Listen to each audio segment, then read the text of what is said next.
Hello, আসসালামু আলাইকুম। 21শে জানুয়ারি দিনটা আমার জন্য খুবই খুবই স্পেশাল, কারণ এই দিনটা হচ্ছে আমার ছোট বোন নেহার হ্যাপি বার্থডে। ও শুধু আমার ছোট বোনই না, ও হচ্ছে আমার নিজের হাতে তিল তিল করে পুষে বড় করা একটা পাখি। এবছর আমার প্ল্যান ছিল ওর বার্থডেটা একটু বড় করে সেলিব্রেশন করব, বাট কিছু কারণে এটা করা হয়নি। বাট সেলিব্রেশন না করলেও ওকে সারপ্রাইজ দিব না তা তো হয় না। আমি কিছুদিন যাবত খুবই অসুস্থ, আমার অলরেডি গলা ভাঙা, আমি সেই অবস্থায় ভয়েস ওভার দিচ্ছি, আপনারাই বুঝতে পারছেন হয়তো। এনিওয়ে, তো 21 তারিখ সকালবেলা বের হয়ে গেলাম ওর জন্য গিফট কিনতে। আমার মতো নেহাও খুবই স্পোর্টস লাভার। ওর ছোটবেলা থেকেই খেলাধুলা, ফুটবল, সাইকেলিং এগুলোর প্রতি ইন্টারেস্ট বেশি। ওর অলরেডি একটা সাইকেল ছিল, বাট সেটা একটু ছোট হয়ে গিয়েছে, মানে ও বড় হয়ে গিয়েছে, তাই ওই সাইকেলটা চালাতে ওর কষ্ট হয়। তো এবার ভাবলাম ওর পছন্দের কালারের একটা সাইকেল ওকে গিফট করি। এই সাইকেল গুলো মেয়েদের জন্য খুবই কিউট। পিঙ্ক কালার ওর খুবই ফেভারিট, তাই বেশি বাছাবাছি না করে এটা নিয়ে নিলাম। আর সাইকেল নিয়ে আমরা বাসায় চলে আসি। যেহেতু সাইকেল সারপ্রাইজ দিব, তাই সারপ্রাইজ স্টাইল একটু সুন্দর করে সাজিয়ে নিচ্ছি সাইকেলটা।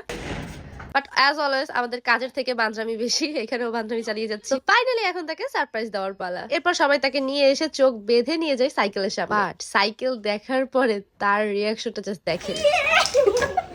আলহামদুলিল্লাহ, ও অনেক অনেক হ্যাপি হয়েছে এই গিফটটা পেয়ে। ওর খুশির জন্য আমি সবকিছু করতে পারি। ওকে খুবই যত্ন করে আমি বড় করেছি একটু একটু করে। ওকে কেউ যদি জিজ্ঞাসা করে যে মা বাবার থেকে ওর জীবনে কার গুরুত্ব সব থেকে বেশি, ও নির্দ্বিধায় বলে দিবে আমার কথা। ওর হাজার বায়না আবদার সবকিছু আমার কাছে। সবাই ওর জন্য অনেক অনেক দোয়া করবেন। এখন যেমন আমি ওর শখগুলো পূরণ করছি, তেমনি ও যেন বড় হয়ে আমার সব স্বপ্ন পূরণ করতে পারে। আজকের মতো এখানেই বিদায়। আল্লাহ হাফেজ।